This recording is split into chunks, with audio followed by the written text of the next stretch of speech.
BJP যদি শুধু Hindu party হতো তাহলে সেই হিন্দুর নামটাও বাদ দিত না। সে হিন্দুর পার্টি নয়, সে একটা পার্টি, মানুষ মারা পার্টি। এটা একবার বিষাক্ত সাপ, যে সাপ যদি সাপকে লাঠি নিয়ে মারে কেন মানুষ?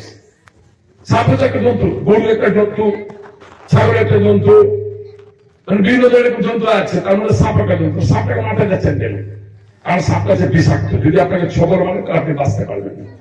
সেই রকম এই মোদী সরকার এবং বিজেপিরা হচ্ছে বিষাক্ত সাপের মতো। ও সমাজে যত ঘুরবে, চলাফেরা করবে, তত ধ্বংসিত করবে আপনাকে এবং আপনার জীবনটাকে নষ্ট করবে, ধ্বংস করবে। তাই যেমন সাপটা তাড়া করতে হয় লাঠি নিয়ে, অনেক সময় কিন্তু এই ধরনের বিষাক্ত জীবগুলো যারা সমাজে এসে কোন এসআইয়ের সাথে তারা থাকে না, কংগ্রেস হোক বা সিপিএম হোক বা বিজেপি হোক, কোন রাস্তায় নেই, কোন ডেভেলপমেন্ট নেই, কোন আমার দুঃখ নেই, কোন কষ্ট নেই। অত্যন্ত খুশি, কৃতজ্ঞতা জানাই পশ্চিমবঙ্গ সরকারের মাননীয় মুখ্যমন্ত্রীকে, যে তিনি লাগাতারভাবে কেন্দ্রীয় সরকারের শত বঞ্চনার পরও তিনি আজকে পথশ্রী রাস্তা রাজ্য সরকারের ফান্ড থেকেই সব রাস্তা করে দিচ্ছেন। প্রায় আমাদের মালতীপুর বিধানসভার মানে এই 500-200 মিটারের উপরে কোনো রাস্তায় আর খুঁজে পাওয়া যাচ্ছে না যে আমরা করবো।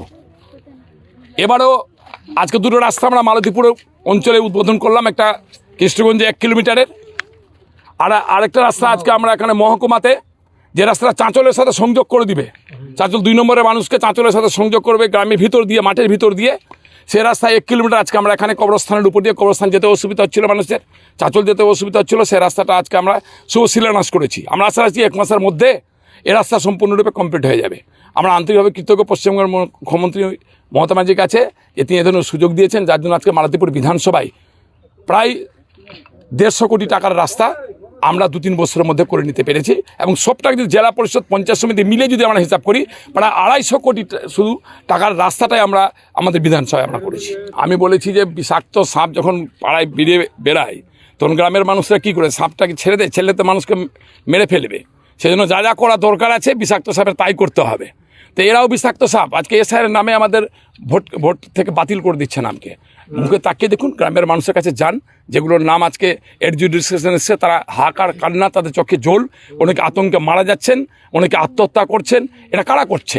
বিজেপি করছে।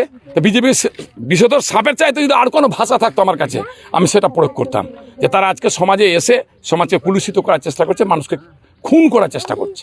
বিজেপি যদি শুধু হিন্দু পার্টি হতো তাহলে সেই হিন্দুর নামটাও বাদ দিত না। সে হিন্দুর পার্টি নয়, সে একটা পার্টি, মানুষ মারা পার্টি। এটা একবার বিষাক্ত সাপ, যে সাপ যদি সাপকে লাঠি নিয়ে মারে কেন মানুষ? সাপ হচ্ছে একটা জন্তু, গরু একটা জন্তু, ছাগল একটা জন্তু, বিভিন্ন ধরনের জন্তু আছে, তার মধ্যে সাপ একটা জন্তু। সাপটাকে মাথায় যাচ্ছেন কেন? কারণ সাপটা হচ্ছে বিষাক্ত, যদি আপনাকে ছবল মানে তাহলে আপনি বাঁচতে পারবেন না। সেই রকম এই মোদী সরকার এবং বিজেপিরা হচ্ছে বিষাক্ত সাপের মতো। ও সমাজে যত ঘুরবে, চলাফেরা করবে, তত ধ্বংসিত করবে আপনাকে এবং আপনার জীবনটাকে নষ্ট করবে, ধ্বংস করবে। তাই যেমন সাপটা তাড়া করতে হয় লাঠি নিয়ে, অনেক সময় কিন্তু এই ধরনের বিষাক্ত জীবগুলো যারা সমাজে এসে কোন এসআইয়ের সাথে তারা থাকে না, কংগ্রেস হোক বা সিপিএম হোক বা বিজেপি হোক, কোন রাস্তায় নেই, কোন ডেভেলপমেন্ট নেই, কোন আমার দুঃখ নেই, কোন কষ্ট নেই। আমার মনে হয় সবচেয়ে বড় বিষধর সাপ হচ্ছে তৃণমূল কংগ্রেস। রহিমবাবু বোধহয় জানা নেই,